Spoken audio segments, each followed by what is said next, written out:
இருளை விலக்கி உலகை எழுப்பும் ஞாயிறு அங்கே குடியிருப்பான். அவன் ஆனை முகத்தனின் அடியவர் மனத்தில் ஒளியாய் வந்து கொலுவிருப்பான்.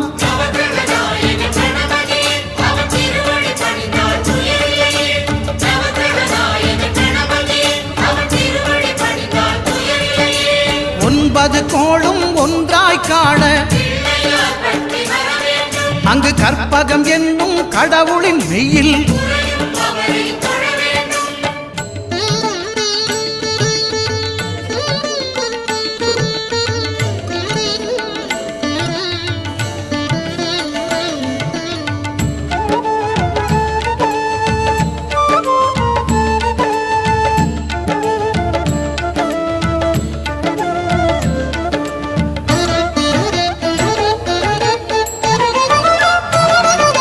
திங்கள் பகவான் திருமுகம் காண